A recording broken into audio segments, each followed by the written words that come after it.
In the movie The Matrix, the character Cypher makes a calculated trade. He betrays his crew to return to a simulated reality, choosing the taste of a digital steak over the harsh conditions of the real world. He operates under a single mantra: ignorance is bliss.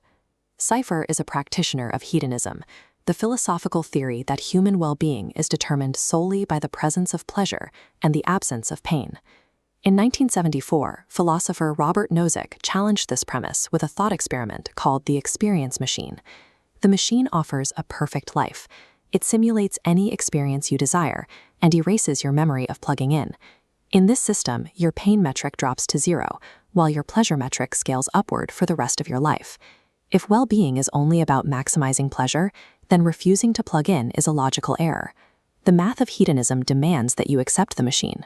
Most people instinctively decline the offer. This suggests our standard definition of happiness contains a deep, unrecognized flaw. Nozick concluded that we value the actual execution of an action over the mere neurological sensation of doing it.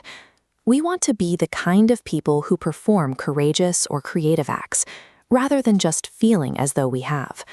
We require contact with objective reality. A man-made simulation lacks the depth we seek in a meaningful life. Consider a drug addict. Each time they fulfill their desire for a chemical high, they achieve a state of intense pleasure. Yet that very process often leads to the destruction of their physical and social well-being. Human flourishing requires actualization in the real world. Pleasure stripped of its objective context leads to a miserable existence. Thomas Aquinas identified a specific cause and effect relationship between our actions and the feelings they produce. Aquinas argued that happiness comes from realizing a natural end, the achievement of a real goal like raising a family or mastering a difficult skill. He called pleasure a proper accident, a byproduct of achieving a real-world goal. Modern technology lets us extract the reward, bypassing the real work. We create a loop triggering the pleasure response without the natural end. We see this in virtual escapism, the abuse of narcotics, and parasocial digital relationships. Each provides the sensation of connection or achievement without the real-world substance.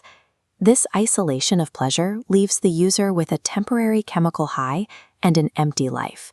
We are overstimulated but remain unfulfilled.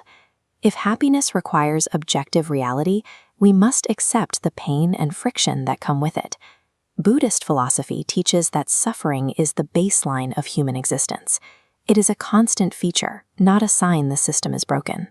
We currently use technology to avoid all forms of suffering. Paradoxically, this attempt to bypass discomfort is what creates our sense of internal emptiness. Friedrich Nietzsche proposed a solution called amor fati, or the love of fate. Nietzsche viewed hardship as the resistance necessary to forge character and achieve self-overcoming. Without the weight of reality, there is no opportunity for growth. Albert Camus used the myth of Sisyphus to show that joy lives within the struggle itself, rather than the final arrival at a destination. Our digital habits act as personal experience machines. They are designed to numb us to the difficulties of our actual lives. Lasting meaning requires unplugging from simulated comfort to engage with the friction of the real world. Cypher chose a steak that couldn't nourish him. The struggle of reality provides the only well-being that is actually real.